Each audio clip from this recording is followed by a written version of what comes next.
अॼु जॾहिं माज़ीअ में लियो पायां थो त अखियुनि अॻियां मुंहिंजे ॻोठ जा ख़्वाब जहिड़ा मंदर तरी अचनि था।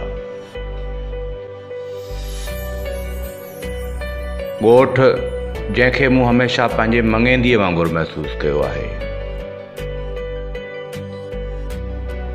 ॻोठ जिते मुंहिंजो ॿारूतण रंगीन पोपटनि पुठियां डोड़ंदे गुज़रियो हो।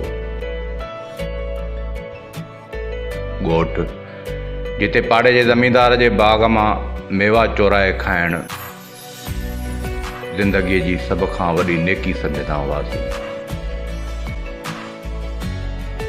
ॻोठ जंहिंजे ॿाहिरां ज़रई पाणीअ जी हिकु शाख वहंदी हुई, जिते हर रोज़ हिक जे ॾण सां गॾु कलाकनि जा कलाक तुड़गंदा हुआसीं। उन ॻोठ में बालकपण जे घिटीअ जो मोड़ मुड़ंदे हिकु ॾींहुं ओचितो मूंखे बंगाल जे जादूअ जहिड़ी हिकु नींगरी नज़र आई हुई।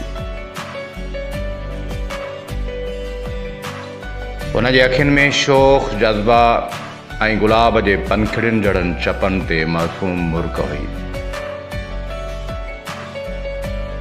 खेसि ॾिसी महसूसु थियो हो त उहा का जन्नत जी हूर आहे जेका दुनिया जे हिन ग़मकदे में शायदि भुल में हली आई आहे।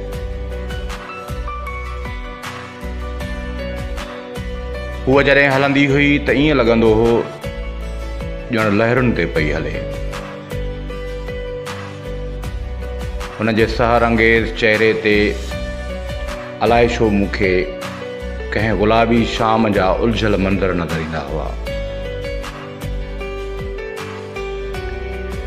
मूंखे संदसि कारनि वारनि जे साए में बुतनि खे पूॼींदड़ आज़र पिणु ॾेख ॾींदा हुआ।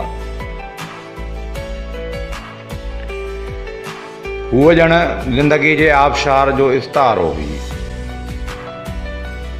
जंहिंजो हर अंदाज़ ज़माने खां निरालो हो।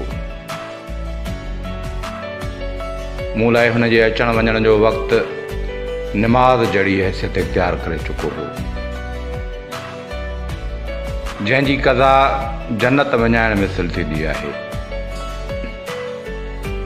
उहा संदल बदन छोकिरी जॾहिं मुंहिंजे साम्हूं ईंदी हुई त मुंहिंजे आरज़ूनि जा हज़ारे रंग निखरी पवंदा हुआ। मुंहिंजो मन घुरंदो हो त उहो मुंहिंजे लफ़्ज़नि खे जीअण जो को हुनुर ॾिए, पर परिन जहिड़ी हूअ छोकिरी सोच जे सहरा में पंहिंजो पाण सां अक्सर अकेली रहंदी हुई।